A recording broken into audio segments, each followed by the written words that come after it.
Hello everyone and welcome back to another video from my channel. I'm going to be doing another duck video like this because I rather enjoy them and it's fun seeing what they do. You aren't going to be able to see them really in the pool unless I move and get a better angle, which I can do. But I need to put the bricks back and then I need to get the water hose, but you guys can watch them right now. There are 3 blue Swedishes, 1 male, 2 females, 2 mystery drakes that I have no clue what they are, 3 Welshes, 1 male, and 2 female. So, yeah. But let me put these bricks back and start filling it up. Excuse me.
For you guys watching, I do pick grass to go in here. I'm going to show you guys that in a second once I get it picked or pulled. But we do have grass that I let grow up around my garden that I will pick and give to them, pull and give to them.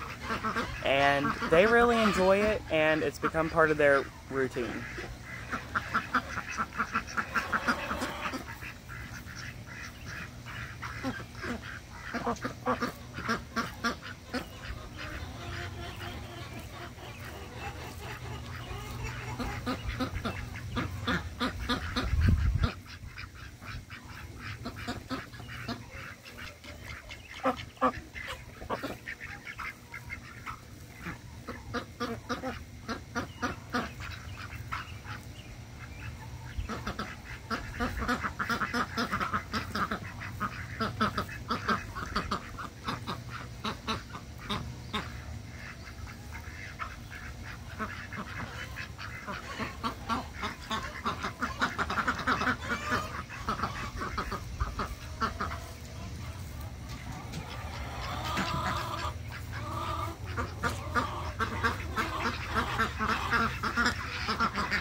I do pick a variety of grass for them, mainly clover.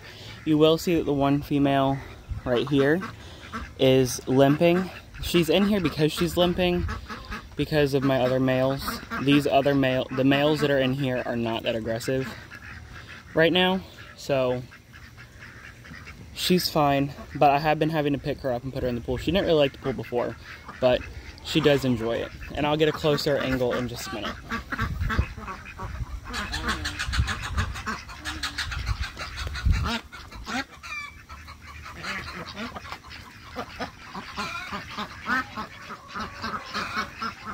She'll stay in there until everybody else is in there.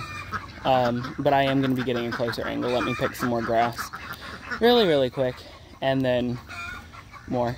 And her name's Gladys, the one that's in there, the one that's the blue Swedish that's outside the pool. On the right side right now is Hera, and the male is Havoc. And the Welsh male just got in.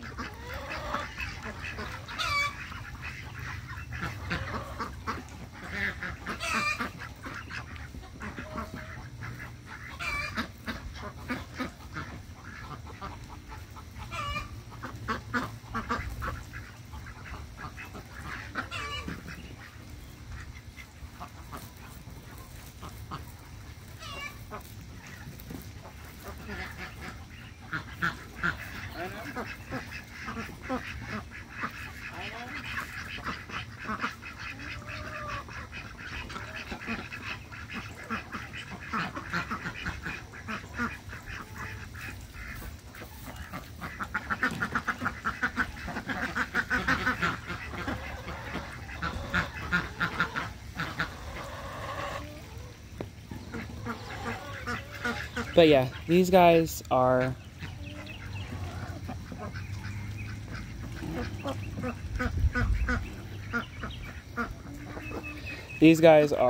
wonderful.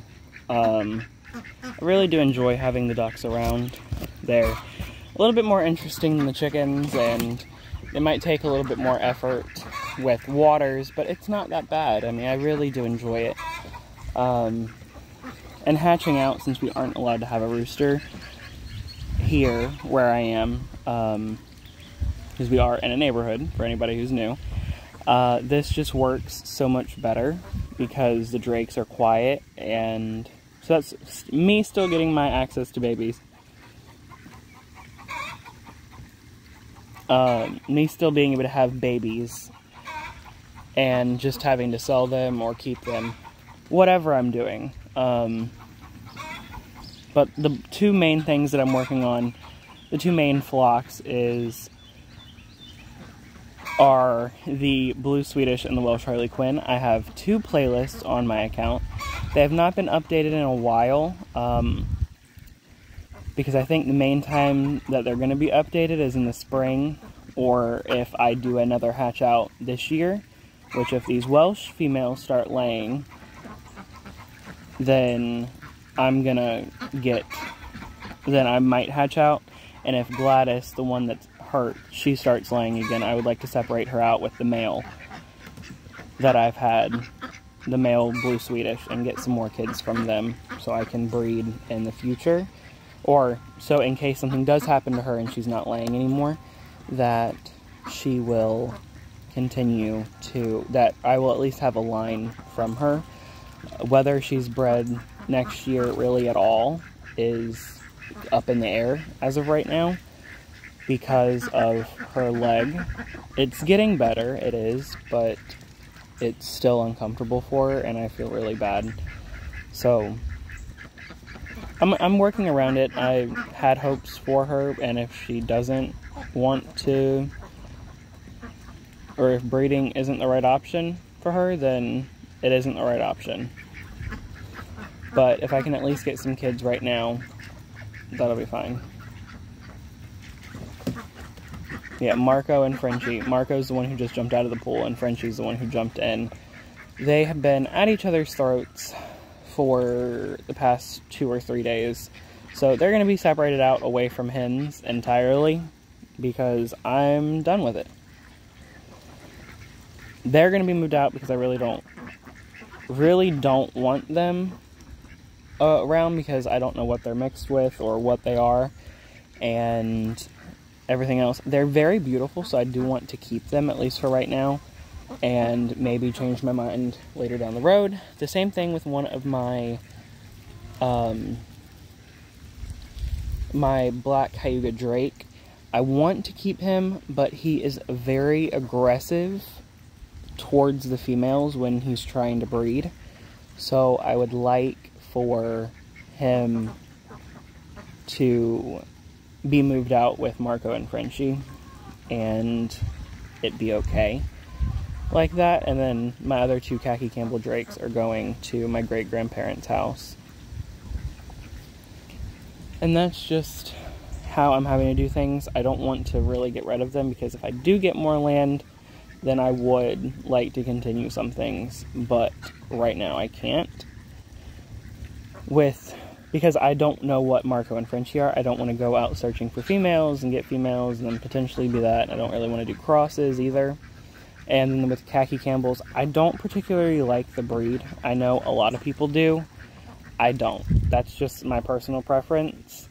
I know the Welshes are derived from that breed, but the Welshes, to me, are more important than the khaki Campbells. There are so many khaki Campbells, and there aren't a lot of Welshes. I mean, there's a considerable number, but they're still hard to find compared to the others. And that's Havoc trying to breed with, what's-her-face, Gladys. Hey, hey. She's a little bit bigger than, or yeah, a little bit bigger than they are, so she can fend them off. But yeah, I need to go turn this water hose off, so watch them really quick.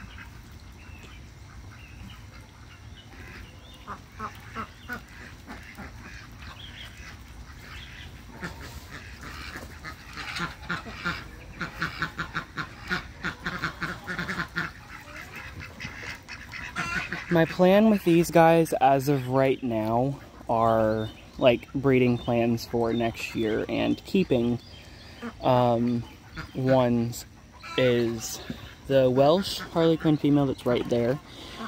She has more of the pale blue, like the pale head, and that's what I like more in the Welshes. It's my personal preference.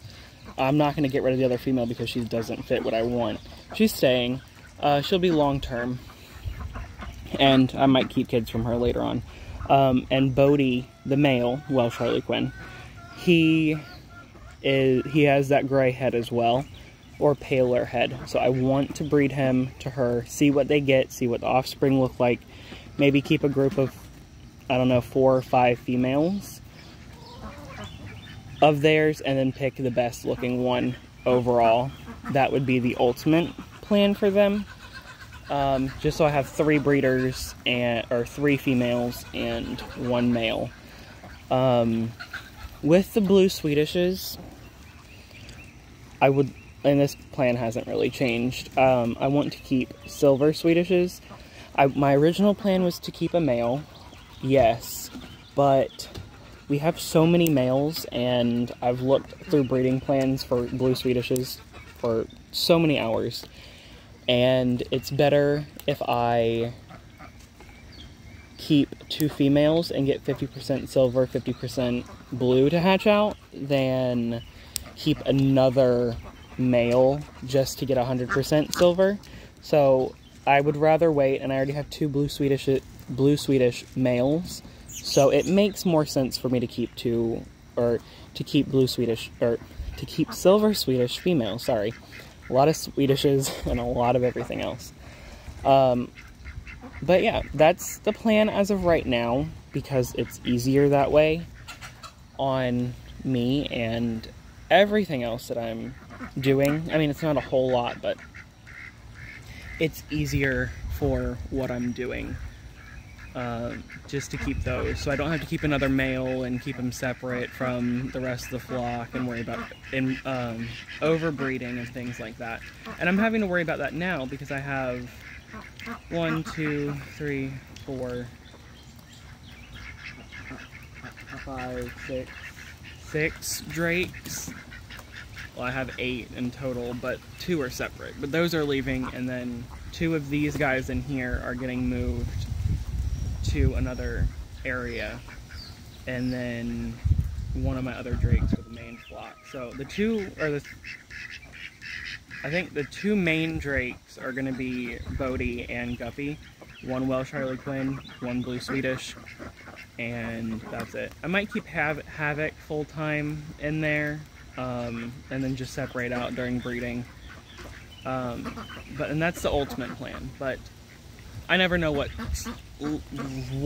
is going to lie ahead. I don't know if we could get a sickness. I don't know what can happen, so all of that's up in the air as of right now, and if things happen, then I will take things in stride and go with whatever it is that I need to do. But yeah, so that's what my plans are with these guys. They are wonderful to have, and I need to be updating playlists. I am going to be hatching out soon. If Gladys starts laying again, I would like to go ahead and breed her and then retire her, unless I really need to use her to breed again. But I would like to just maybe go ahead and retire her for now, and only use her if I really need to. And then everything else is doing wonderful. Oh, I was talking about breeding plans. Don't know where that thought went, but if I can hatch out again now just with Gladys and Guppy, if I can get her to start laying again, then maybe just separate them out. Which I could probably separate them out now, to be honest, because Guppy's not an aggressive breeder. He's very, very gentle with the females. If they don't want to mate, then he doesn't. He's not going to like jump them or anything, but and that's why I think he's a better candidate overall. And he fathered most of the children before, so, and we had really good hatch rate, so more on what that thought was later. But if I can get them laying again, definitely going to be hatched out this year, and then maybe if there's a silver Swedish, I'm keeping it if it's a female. If it turns out to be a male, it's going. Same thing, any blue females, I'm going to keep. If they turn out to be males, then they go. That's what I'm going to do. So that means keeping that group for a little while and then finding homes later on, which I'm okay with. As much as I don't like getting rid of them when they're a little bit older, I can deal with it. That means just not naming anything until I know for sure male and female, and not really getting attached. But that's fine. And then if the Welshes start laying, I would like to do a hatch this year, but it's not like dire. I don't need to. I have 2 females for next year, so I just need to hope that nobody goes broody, which would be the only reason that I would attempt to hatch out this year. But yeah, it's a lot. Not really. It's just a lot to think about at times, and my mind is constantly going with what I'm gonna do in the future. Plans have changed quite a few times because I thought one was a male, one was a female, then turns out completely different than what I thought, and that's fine. Things are gonna change, and right now I'm 100% confident. I've done as much research as I can do, so I know what's best. Work-wise, I don't share all of that, which I need to sometimes, just to explain in more detail certain things.